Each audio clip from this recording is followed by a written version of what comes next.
Meron pong nakalagay na verse sa Bible na pinalapat o pinalalapad ang impyerno. Okay. Meron po ngayong bagong pag-aaral tungkol sa lava. Alam po ba ninyo ang lava?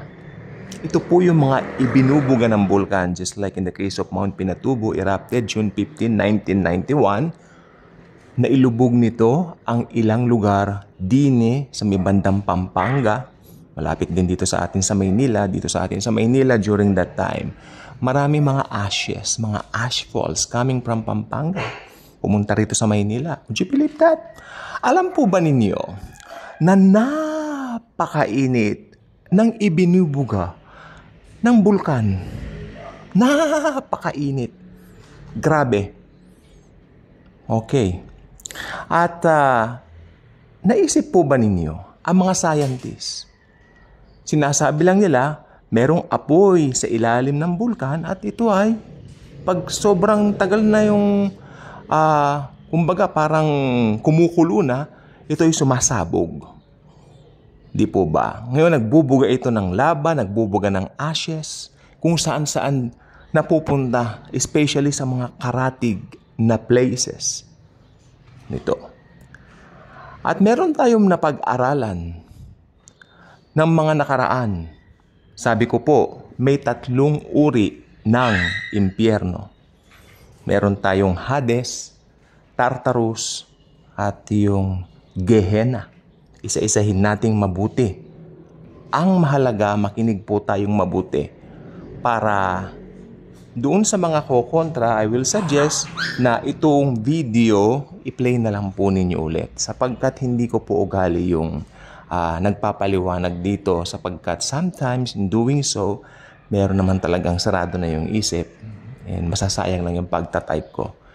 Ito nga po pinagaan na ng Panginoon. May video na nga po, i-play na lang po ninyo ulit. And I'm praying that the Lord Himself will touch your hearts na maniwala dito sa mensahe ng video na ito. Okay. So, meron pong 3 uri ng impyerno. Ito ang Hades. Okay? Tapos, susunod dito yung Tartarus. Mga devils and demons nandidiyan yung iba. Mga nagrebelde sa Diyos. Diba? Sumama kay Lucifer na later on naging Satan. Tapos, merong, eto na po, Gehenna. Yes, Gehenna, isang futuristic na tatapunan ng maraming tao. Yes, on a literal basis, so sad, yes. Pero ngayon, wala pang tao sa Gehenna. Pinag-aralan na po natin ito sa mga nagdaang videos natin, vlogs. Ngayon, may gusto po akong sabihin sa inyo regarding Hades. I think I already did some video. I already made a video regarding this last year. Pero pinaliwanag ko lang po siya ng dire-diretso. Parang I think isang topic siya tapos biglang sumingit lang yon. So, hindi po ako nakapagbigay ng mga kaukulang verses o mga talata sa inyo. But this time, I would like to make a vlog na yan lang ang topic. Ito po. Again, 3.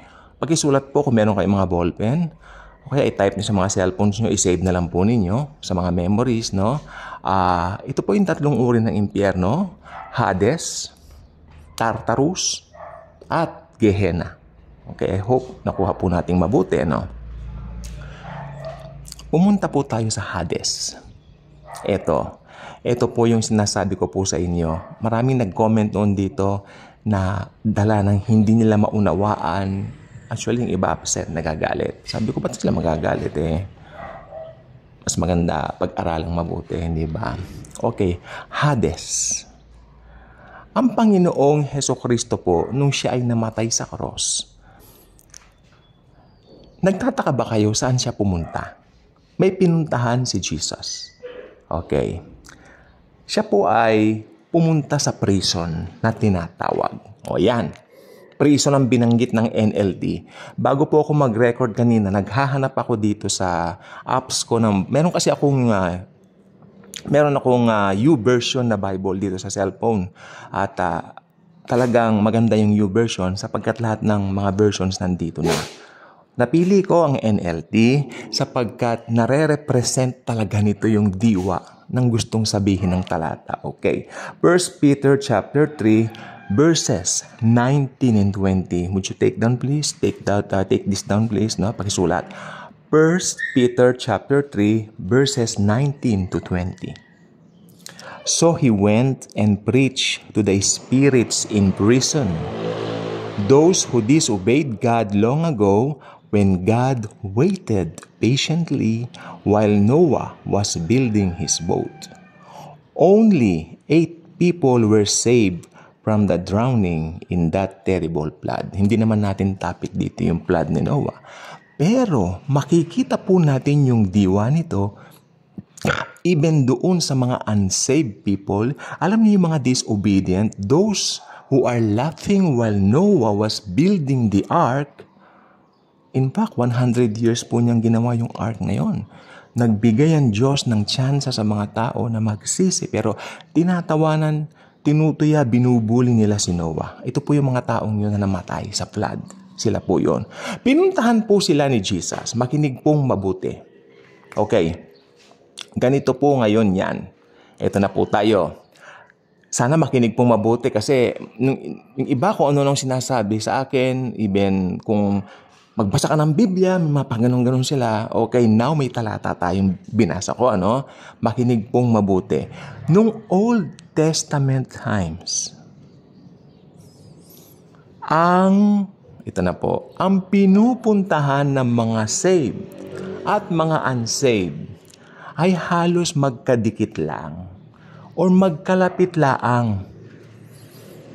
Makikita po natin doon sa parabola o parable ni Jesus kay Lazarus at doon sa mayaman. Hindi ba halos they can talk to each other? No? Ayan nung araw eh.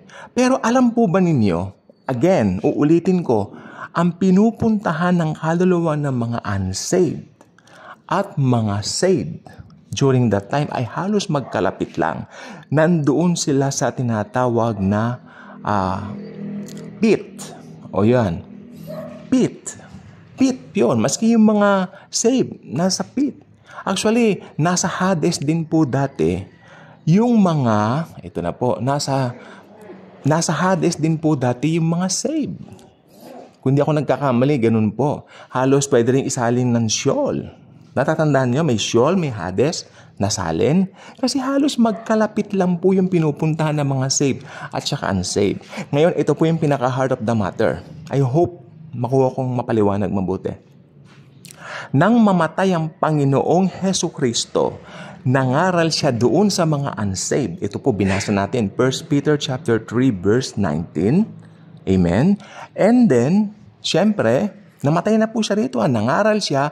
At yung mga saved, anong ginawa niya? Like Moses. Si Moses, hindi natin alam kung namatay. Hindi. Si David, ganun lang natin para sigurado. Samson. Jeremiah. Lahat ng mga prophets of old that are very popular sa times natin ngayon.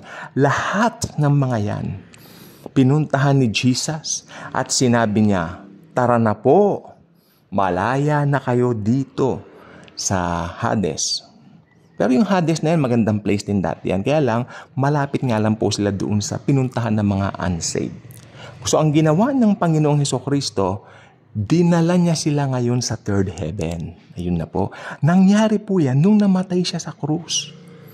Hindi ba sabi ko po, nung namatay si Jesus sa krus, nabuksan ng langit. Amen. At sa pagbubukas ng langit na yan, dinala ni Jesus Christ lahat ng mga unsaved people, lahat ng mga saved na people, lahat ng mga saved nalilito lang ako, lahat ng mga saved, lahat ng mga ligtas na nakalagay doon sa pit na yon, pero maganda naman place yon, I believe. Iniakyat niya sa third heaven. Meron pa siyang kasama na iniakyat sa third heaven, yung magnanakaw na namatay, nakatabi niya. Pangalanan natin itong Dimas. Okay, para walang kalituhan, ano? Ayan ang mga nangyari. So, napunta na sila sa third heaven. Ngayon, ano po ang nangyari ngayon din sa pinanggalingan nitong mga, nitong mga saved na Old Testament people, kinonvert ngayon niya ng Diyos, pinalaki niya, pinalawak niya para maging lugar ng parusahan na Hades ang tawag. Kaya yung mga namamatay na unbelievers ngayon, dyan napupunta. See? Dumadami ang napupunta sa Hades. Kaya pinalawak ang impyerno. Nasa Biblia yan. Tatapik ko po yan sa inyo sa mga susunod na araw. Pinalawak ang impyerno sapagkat marami ang nagre-reject sa gospel ni Lord Jesus Christ. Oo, di ba? Ngayon, yun na. So, I hope nakuha na po natin mabuti. And I hope din po na ipapaliwanag ko siyang mabuti. Okay? So, malawak na po ngayon yung puntahan. No? Balik po tayo sa pag-aaral ngayon dito. Alam po ba ninyo, yung lava sa ilalim ng lupa, may mga theologians na naniniwala. Kasi uulitin ko po, yung mga scientists, sinasabi nila, may apoy sa ilalim. Pero hindi rin nila galong mapaliwanag sa kailaliman nun. Paano nagkaroon ng apoy doon? At meron pong isang pangyayari minsan, 1940s, uso na rin po ang tape recorder noon, kung di ako nagkakamali. Kaya lang, ang mga tape recorder noon, yung malalaki, malalaking tape recorder. So, isang araw daw, meron nag-e-excavate, yung parang excavate man tawag doon, yung parang naghuhukay ng mga bato-bato. And then may narinig sila, parang mga nag-uulang mga tao sa ilalim. Until, sabi niya, tama, meron akong tape recorder dito. Maingay po yung aso. Meron akong tape recorder dito. Ang ginawa nila, inihulog nila yung mic para makuha nila yung sound. Talagang nakakatakot po at makikita niyo po sa YouTube yan. Nandoon po yung mga ungulan ng mga tao sa ilalim ng lupa. Kaya yung theory ng maraming theologians, including me, naniniwala po ko, ang impyerno nasa ilalim, sa kailaliman ng lupa. Maniwala po kayo sa akin. At ang nangyari po lately, mga scientists po ang nagsasabi, parang pag nag-uumpugan na raw yung mga bato sa ilalim, nakikita nila parang nagkakaroon ng expansion yung isang maapoy na lugar sa ilalim. Ayan po yung sinabi ko kanina, nasa Bible yan, pinalalawak ng Diyos ang impyerno dahil marami ang nagre-reject sa gospel ni Jesus. At pinaniniwalaan po ng mga theologians, yung ini-expand na yon ay yun ang Gehenna. Yan ang pagtatapunan sa mga kaluluwa na nag-reject sa gospel ni Lord Jesus Christ. Ngayon. So, lahat po ng yan, nasa Bible. Nakakatuwa po, makinig po kayong mabuti, napaka-importante nito. Sa makabagong mga inbensyon natin ngayon, nagmamatch po sa sinasabi ng Biblia. Ako ay nangingilabot habang ginagawa ko ang video ito. Ako ay nangingilabot. Kaya kung magko-comment din lang kayo ng walang katuturan, wag na lang po kayong mag-comment. Sana gandahan na lang ninyo yung comment nyo. Kasi isa po itong totoong bagay. Hindi po ito made up. Nadidiscover na po ng mga scientists tulad nung naniniwala dati flat ang mundo pero bilog pala ang mundo. Sinabi ng Bible, di ba? At sa balantok na ito ay aking isinabit. Sinabit ko sa balantok ang mundo. Ibig sabihin, bilog ang mundo. Isinabit mong bilog, balantok So totoo po ang sinasabi ng Biblia. Yung mga gamit natin ng mga makabago ngayon, ang nagpapatunay nga mismo na totoo ang banal na aklat, ang banal na kasulatan, ang Biblia. Kaya, nagtataka yung ibang mga scientists, bakit sa ilalim may apoy, maapoy daw. At ang naniniwala yung mga scientists, sabi niya gano'n, at sa ilalim niyan, naniniwala tayo na hindi natin pwedeng silipin kasi napakalawak ng apoy na yan. Maapoy, mainit talaga. Yun yung Gehenna, sabi ng mga theologians. And I agree with them. Pinalalawak ng Diyos ang bunganga. Yan ang eksaktong term na ginamit ng Biblia. Pinalalawak niya ang bunganga ng impyerno. Yeah? Ngayon, ang nangyari ngayon, So, pag namamatay ngayon ng mga believers, diretso po ang mga believers, ang mga born-again Christians sa third heaven. Wala na po yung pupunta ka ng Hades and all that. Kaya nagkaroon ng kalituhan. Okay, punta po tayo ngayon sa mga... Ano ang nasa Hades? Yung mga nasa Hades po ngayon, ito yung mga namamatay ngayon na unsaved. Yung mga hindi born-again Christians. Yung mga hindi tumanggap sa gospel at ebanghelyo ng Panginoong Jesus. Sabi ng Bible sa Hebrews, pag namatay ang tao, agad-agad ang paghuhukom. Judgment. Amen? Didire-diretso na po siya doon sa Hades. Bakit siya dadalhin mo na sa Hades? Sa Hades siya maghihintay ng araw ng paghuhukom. Yan ang sabi ng Biblia. Tartarus, ano yon? Sinabi ko na kanina, nandyan yung mga fallen angels. Those angels na nakirebelde kay Satanas. Okay, Gehenna. Ito po. Naniniwala po ang maraming theologians, yan ang Gehenna. Yung pinalalagyan ng mga lava pag pumuputok ang bulkan. Napakainit niyan. Na-imagine niyo po yan? Alam niyo po ba, bago itapon sa impyerno, ang mga unsaved souls, yung mga unbelievers, bubuhayin po sila, magkakaroon sila ng katawan na parang buhay na buhay at itatapon sila doon. At sabi ng Bible, at sila'y pahihirapan doon magpasawalang walang hanggan, walang katapusang pahirap. 24 hours. Wala na pong ano yun. Dire-diretso po yun for all eternity. Meron kang laman. Meron kang, because of not saying yes to Jesus. Simple lang naman. Tanggapin mo si Jesus as Lord and Savior mo. Kung ayaw mong mapunta roon sa ilalim ng bulkan, yun na lang term natin, no? Gusto mo bang tanggapin si Jesus para hindi ka mapunta roon sa impyerno, sa Gehenna? Kung ang sagot mo naman ay ibig mo nga, let me lead you into a prayer na naniniwala ako na magiging life-changing para sa'yo. Isang prayer na ipagpapasalamat mo at dinasal mo. Isang prayer na magdadala sa'yo sa piling ni Jesucristo. Lord Jesus, I know that I am a sinner. I know that I need a Savior. Lord Jesus, kailangan ko po kayo. Iligtas mo po ako sa apoy ng impyerno. Tinatanggap ko po kayo bilang Lord and Savior. Naniniwala po ko na matay kayo sa cross para sa akin. At binayaran mo lahat ng kasalanan ko past, present, and future. Lord Jesus, be the driver and the pilot of my life from now on. I-lead mo ko sa lugar na nais mong pagdalahan sa akin. Mula ngayon, from all eternity. And Holy Spirit, thank you for sealing me the seal of ownership. And God the Father, thank you for loving me and embracing me now that I can call you Abba, Father. My Daddy, my Father. Lord Jesus, thank you po. In Jesus' mighty name, I am saved forever.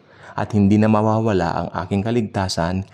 Amen at amen. If you pray that simple prayer, I believe you got born again. You got saved. Start reading God's Word and share the wonderful love of the Lord Jesus Christ.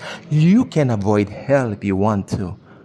Just receive Jesus. Believe in His finished work on the cross.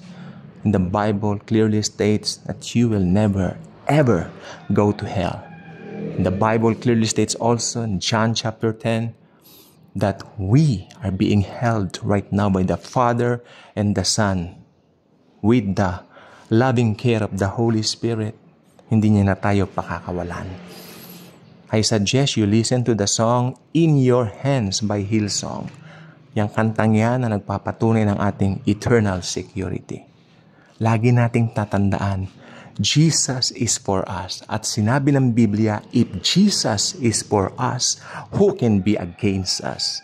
Wala na. Walang makapaghihiwalay sa atin sa pag-ibig ni Jesus Christ. Sapagkat sabi ng Biblia, bago pa natin siya inibig, siya na nga po nga ang unang umibig sa atin at nag-alay ng kaniyang buhay para sa atin. Mahal na mahal tayo ni Jesus. Wala siyang gustong mapahamak ni isang tao man. iniwan niya ang langit, naging tao na matay sa cross.